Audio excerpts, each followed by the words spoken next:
I knew you were going to ask me that. I may not always have the right ideas, but I always know people that have the right answers and the right ideas. So I brought Commander Baez with me to do just that. I figured there may be some questions surrounding the most recent case. If you want to slide next to me, he'll be able to catch my mic energy.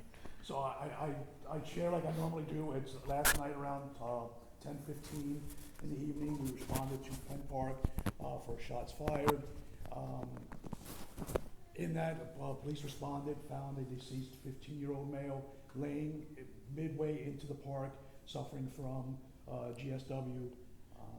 As we came in and started the investigation, we learned that there was some sort of altercation, whether it was just verbal or play fighting, I guess you want to call it, that is what we see, but then somehow or another shots erupt, kids, because unfortunately there was a lot of kids out there last night, run, and that's where our victim is struck and ultimately passed from his injuries.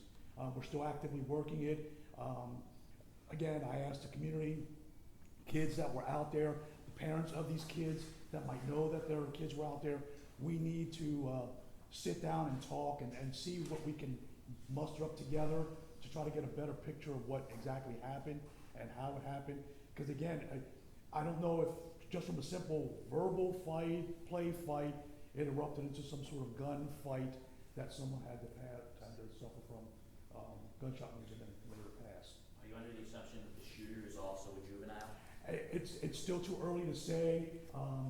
What we have so far, I don't have any indication that it is, but because it's juveniles related, we can assume that, but right now it's still too early to say definitively that our suspect or suspects are juveniles. The city's been on a good path recently with low numbers of violence. 2 in 1 week, is that concerning? Anytime we see an uptick, because when we go from 0 and then you have 2 back to back, you want to say it's concerning. We're on it.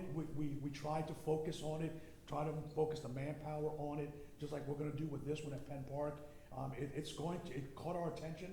I know the commissioner and Captain Lenz is let's get this and let's get out there and be visible. So if it is concerning community, best understand that we are out there and we will be in full force trying to curve this, solve this, and get this back under control. If it is a trend to the worst, but we're still focused on the positive that we've had and not really like this, change what we've done so far.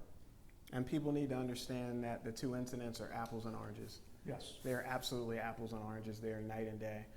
We have one incident that was very localized with no threat to the public, indoors, with specific actors that are known and individuals that were involved that were known. And you have another incident outside where the victim may not even have been an intended target. It may have just been a young person that was out there and unfortunately caught in the way.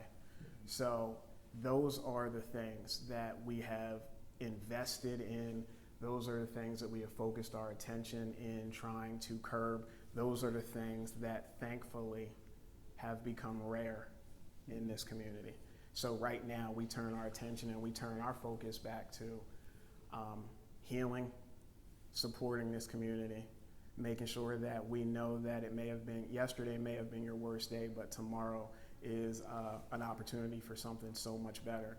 And we're going to continue to keep doing what we do because we know we have a strong plan and we know we have the right people to pull it off, and we have a community that's riding with us and supporting us to get there. So.